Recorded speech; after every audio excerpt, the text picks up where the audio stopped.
Right, so we've come off the bike. The bike's parked down there. It's proper dark as well down here.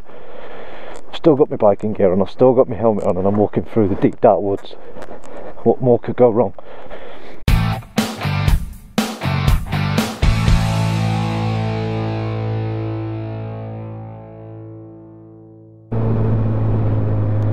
Well, good evening ladies and gentlemen. How the devil are we? Back out for another vlog. What I fancied doing tonight was going up and finding there's a TV mast at the top of Stavanger, and I thought it'd be nice just to pop out, go right up there, and it gives you views all over Stavanger, so I thought we'd do that tonight. Right, okay people, question for you riders out there, a question for all you riders out there. On your helmet, what do you use on your visor with regards to anti-rain properties? So on the inside of my visor I'm using like a bottle from Muck-Off in the UK, like an anti-fog spray, because I'm not paying £600,000 for a pinlock visor for this. Yeah, but what do you use on the outside of it? I've seen that Nick Wax and Rain-X. I don't know whether they still do Rain-X or not.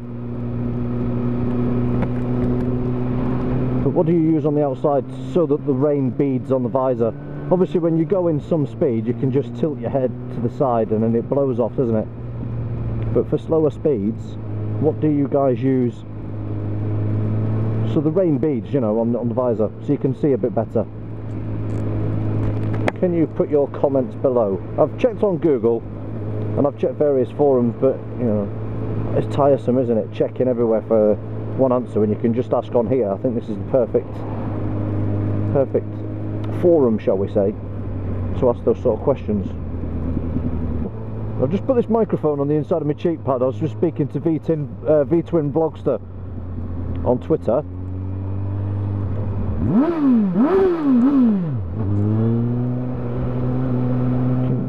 No idea, have they? They don't even look.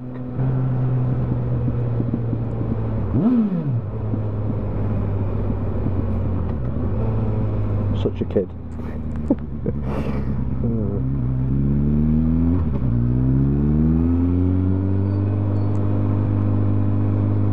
Do you know what? That's something you don't see every day. An old car in Stavanger.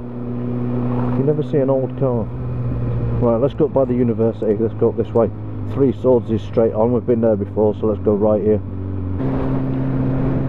I think it was that man from Yorkshire, and he was saying that he was talking about the old Mackie D's. 13 quid out here, mate. Oh, that's bumpy, isn't it? 13 quid for a Mackie D's out here, mate, and that's for a Happy Meal.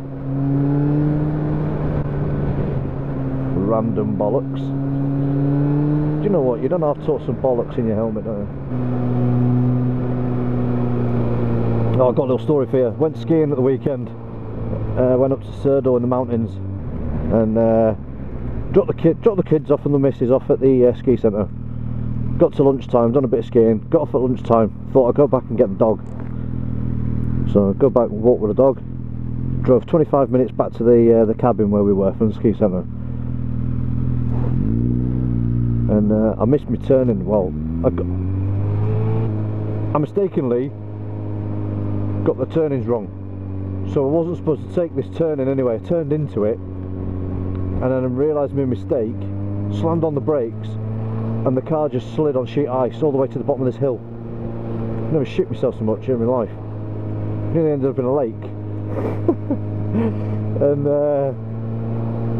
anyway, try as I might to reverse out of this, couldn't get anywhere. The wheels are sliding, cars sliding sideways, just nothing was happening. Yeah, so I had to walk a kilometre down the road and there's like a little shopette, and I went in there and went, excuse me mate, don't suppose you know anybody who can give me a tow, dear? So he says, yeah, no worries, and he brings his tractor out, follows me up, and then we connect the tow rope that I'm carrying the car up to me car, and he pulls me out. Nice bloke. Right, so this is TV mast up here.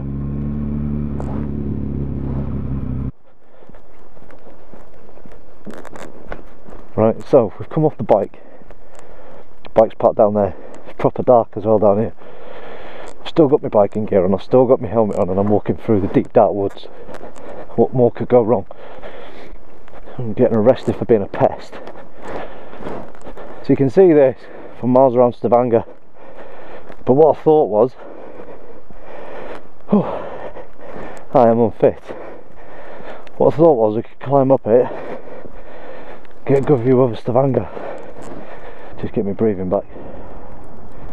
Right, okay team. Flashing red lights in the distance are all the mountains with all the radio masts on the top of the mountains.